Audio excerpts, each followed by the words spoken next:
Assalamualaikum warahmatullahi wabarakatuh. Selamat datang kembali di podcast Ramadan, memperkaya wawasan keislaman di bulan Ramadan. Masih ditemani dengan saya Ran. Nah, di episode kali ini kita akan membahas kembali gitu ya seputar pertanyaan-pertanyaan yang teman-teman ajukan di Telonimus. Nah, untuk saat ini kita sudah kedatangan tamu spesial juga dari perwakilan UKM Kajis. Setelah kemarin diwakilkan dan sekarang ada wajah baru nih. Ya, langsung aja kita sambut dulu narasumber kita hari ini. Halo Kang, selamat siang. Dengan siapa dan gimana kabarnya nih? Nama saya Muhammad Warhamdan. Alhamdulillah kabarnya baik, Kang. Baik, alhamdulillah. Dari fakultas mana? Fakultas Ekonomi dan Bisnis, dan alhamdulillah sekarang sedang menempuh program studi manajemen. Manajemen. Semester berapa nih kira sekarang? Semester 4. Semester 4 ya, Mas semangat. Nah, setelah kemarin nih ya kita buka di Telonimus, beberapa pertanyaan itu udah banyak banget yang masuk nih ke kita ya Unsap Lovers, dan kita nih bakal tanyain ke narasumber kita saat ini buat dijawab nih ya pertanyaan-pertanyaan yang membuat Unsap Lover itu bingung. Nah, makanya sekarang kita akan ulas juga di sini. Ini udah banyak banget yang drop, tapi kita udah saring beberapa pertanyaan yang menurut kita menarik juga ya. Nah, kita ada 10 pertanyaan untuk saat ini. Nah, mungkin langsung aja ya kita langsung ke pertanyaan yang pertama. Nah, nih Kang, untuk pertanyaan pertama, adakah sih hubungannya antara mental health issues dengan keimanan seseorang? Hubungan antara mental health issue Ya. dengan keimanan seseorang. Nah, mungkin ini sangat erat sekali ya hubungannya antara mental health issue dengan keimanan seseorang. Karena bagaimana kita ketahui ya, dengan adanya keimanan seorang itu bisa membawa mereka dalam kenyamanan hidup, gitu kan. Karena sering kita jumpai ya, sekarang banyak orang yang mempunyai masalah-masalah hidup dan ujung-ujungnya kena mental health gitu ya. Nah, jika kita sikapi nih hubungannya dengan keimanan seorang, pasti kita kan sudah tahu nih Islam mengajarkan kita tentunya untuk berbuat baik, dan kita juga diajarkan sholat, zakat, puasa dan sebagainya ya teman-teman. Dan jika seseorang itu mungkin mempunyai iman yang kuat ataupun kepercayaan terhadap Allah SWT yang kuat ya, resiko akan terkenanya mental health itu akan sedikit gitu ya. Karena kan kalau kita yakin dan percaya akan ketentuan yang telah Allah tetapkan, tentunya nggak akan banyak pikiran nih di otak kita sehingga yang menyebabkan diri kita itu terkena mental health tersebut. Nah, mungkin itu ya teman-teman, bahwa keimanan seorang itu sangat mempengaruhi terhadap mental health issue gitu. Dan itu tergantung kita bagaimana mengatur diri kita, dan kita harus mengupayakan gitu keimanan kita kepada Allah Subhanahu wa Ta'ala itu senantiasa meningkat agar senantiasa terhindar dari hal-hal itu. Oke, jadi intinya lebih kita mendekatkan diri kepada Sang Maha Kuasa gitu ya. Jadi hati kita lebih tenang, kehidupan kita lebih tenang juga gitu untuk kehidupan sehari-harinya. Oke, nice. Kita lanjut ya ke pertanyaan kedua gitu. Nah, untuk yang kedua ini, apakah benar orang yang tidak pernah demam dan sakit kepala adalah penghuni neraka? Wah, ini pertanyaan sangat menarik sekali ya. Boleh langsung dijawab? Mungkin memang ada hadis yang meriwayatkan ya bahwa salah satu ciri orang yang masuk surga itu adalah orang yang terkena sakit demam dan sakit kepala gitu. Sakit kepala. Iya. Nah, mungkin tapi hadis ini tuh kurang tahu juga ya apakah ini sahih atau tidak ya. Cuman di sana disebutkan bahwa salah satu tanda sebagai penghuni surga adalah orang-orang yang dia itu terkena sakit kepala gitu. Karena dalam salah satu riwayat itu Rasulullah pernah terkena sakit kepala yang sangat luar biasa, dan selain itu juga istri Rasulullah Khadijah dan Aisyah pun pernah diuji dengan adanya sakit kepala yang sangat luar biasa gitu. Namun Rasulullah di sini tidak pernah mengeluh ataupun mengeluh dengan sakitnya itu. Nah, Nah, mungkin yang jadi catatannya itu bagaimana kita menghadapi rasa sakit ini gitu. Bagaimana kita menyikapi rasa Ya. sakitnya itu gitu. Ya karena kan kalau dari Rasulullah sendiri dan para istrinya itu tidak pernah mengeluh akan rasa sakit ini dan senantiasa sabar. Nah, mungkin salah satu hikmah yang dapat kita ambil adalah bagaimana kita menyikapi terkait ujian yang Allah berikan kepada kita gitu. Mungkin karena ada salah satu hadis juga yang meriwayatkan hadis tersebut bahwa salah satu tanda dari orang-orang yang akan masuk surga adalah mereka yang mengalami sakit kepala dan demam gitu. Iya. Nah, jadi nih kalau intinya itu tadi apakah yang tidak pernah demam atau sakit kepala adalah penghuni neraka gitu?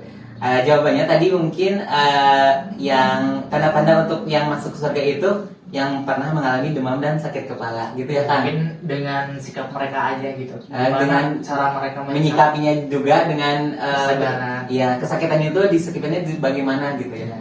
Oke, kita lanjut ya ke pertanyaan yang ketiga. Nah, pertanyaan ketiga nih Kang, ini agak informatif sih, pastinya Unsur Lover juga membutuhkan informasi ini. Berapa sih besaran zakat fitrah dan fidyah di tahun 1440 Hijriah untuk wilayah Kabupaten Sumedang? Nah, mungkin untuk besaran zakat fitrah sendiri di Kabupaten Sumedang untuk tahun ini per jiwanya itu jika dengan beras ya itu 2,5 kg dan besaran jika memakai uang itu sebesar 32.500 ya. Oke, pertanyaan berikutnya nih yang keempat. Mengapa setiap bulan Ramadan yang dirindukan azan maghrib nih? Ini pertanyaannya cukup menarik juga ya. Gimana tuh Kang tanggapannya? Kenapa sih di maghrib itu sangat-sangat dirindukan oleh seluruh umat gitu, apalagi yang sedang berpuasa? Nah, mungkin itu hal yang memang paling dirindukan Iya. oleh setiap muslim Dan saya juga merindukan ya. saat menjalankan puasa, karena kita tahu juga kan kalau datang waktu maghrib pasti Iya. datang juga waktunya berbuka Iya. seperti itu. Nah, mungkin tapi ini ada yang harus diingat sama teman-teman, jangan hanya waktu maghrib saja gitu kan ya teman-teman. Nah, waktu-waktu azan yang lain pun harus teman-teman rindukan, karena sholat adan kan pertanda bahwa kita harus sholat, dan Iya. sholat merupakan salah satu bentuk komunikasi kita dengan Allah Subhanahu Wa Taala gitu ya teman-teman. Jadi teman-teman jangan hanya adzan maghrib saja nih yang dirindukan gitu, tapi adzan yang lainnya juga harus dirindukan. Nah, terus juga, nah ada mungkin sedikit lainnya ya untuk teman-teman. Nah, jika mendekati adzan maghrib atau berbuka nih, jangan lupa teman-teman harus mengikuti sunah-sunahnya nih saat berbuka puasa teman-teman. Apa aja tuh Kang sunah-sunahnya? Mungkin yang bisa diterapkan nih, yang pertama itu teman-teman tentunya kan membaca doa dong, yang membaca doa untuk puasa gitu ya teman-teman. Terus juga disunahkan untuk memakan yang manis-manis. Nah, yang manis-manis terlebih dahulu. Iya. Ya. Nah, kalau Rasulullah dulu itu kurma. Iya, kalau dan itu disunahkan itu ganjil. Oke Kang, menyinggung pertanyaan yang tadi, ya kenapa tadi kan menyampaikan statement bahwa dianjurkan atau sunnah makan kurma itu dengan bilangan ganjil gitu 1, 3, 5 dan seterusnya. Nah itu kenapa sih? Apakah ada alasannya di balik itu? Nah, mungkin itu berdasarkan kebiasaan Nabi juga ya, yang selalu mengkonsumsi buah kurma dengan dalam hitungan ganjil ya. Dan ada juga salah satu hadis yang diriwayatkan oleh Bukhari dan Muslim, bahwasanya itu barang siapa yang mengkonsumsi kurma azwa di pagi hari itu akan terhindar dari apa yang namanya racun dan juga sihir gitu. Dan sihir. Iya. Nah, selain itu juga ada salah satu penelitian nih yang mengungkapkan bahwa jika memakan kurma dalam jumlah genap itu dapat menimbulkan tingginya asam gitu dalam tubuh kita. Jadi nggak baik gitu ya buat kesehatan juga. Oke. Mungkin karena kan Islam juga menganjurkan untuk makan yang tidak berlebihan gitu ya, secukupnya juga gitu. Karena yang apapun itu yang berlebihan itu kan nggak baik juga gitu. Nah, mungkin untuk kurma ini memang Rasulullah menganjurkan yang ganjil, tapi itu mungkin kembali lagi kepada teman-teman ya. Ya. Karena tidak ada larangan juga kalau Iya. mau makan genap juga ya. Cuman lebih dianjurkan untuk mengkonsumsi dalam jumlah ganjil gitu. Oke, lebih baik karena kita meniru kebiasaannya Nabi Iya, Muhammad seperti gitu ya. Oke. Mungkin ini kan pertanyaan terakhir ya yang dari WhatsApp Lover udah submit ke kita. Dan pertanyaannya adalah kalau ngabuburit bareng ayang boleh nggak katanya? Ayang nih katanya, ayang boleh nggak nikah? Gimana tuh tanggapannya? Kalau menurut saya boleh. Boleh. Boleh. Kenapa tuh? Tapi nih teman-teman ya, tapi dulu nih. Ya, oke, Kalau ada tapinya ya. Iya. Tapi kalau ayangnya udah sah dong, ya kan? Udah saya ya. Kan misalkan Rasulullah juga menganjurkan juga bahwa dalam rumah tangga itu harus ada keharmonisan gitu ya. Oke. Nah kalau mungkin buat teman-teman yang udah menikah, kalau misalkan ngabuburit bareng ayang gitu ya, itu boleh karena keharmonisan dalam rumah tangga juga harus dijaga ya gitu. Iya. Nah cuman ini yang jadi masalahnya gimana kalau ngabuburitnya bareng ayang yang tentunya belum halal. Iya, belum sah ya. Belum sah. Nah tentunya kan Islam juga sudah mengajarkan kepada kita untuk menjauhi yang namanya zina gitu kan teman-teman. Betul Bang. Nah apalagi ini kan di bulan puasa ya, sudah jelas juga dalam Al-Quran bahwa perzinahan itu mungkin haram ya dan harus kita jauhi ya. Jauhi. Dan apalagi nih sekarang bulan Ramadan, bulan yang pas untuk kita memperbanyak gitu ya, memperbanyak kebaikan gitu. Nah mungkin ini salah satu hal yang harus dihindari sama teman-teman, ngabuburit bareng ayang istilahnya gitu. Karena mungkin dari segi manfaat juga jika dilihat, kita juga sudah jelas ya bahwa yang namanya perzinahan itu diharamkan oleh Allah Subhanahu wa taala gitu. Iya, Seperti itu. Oke.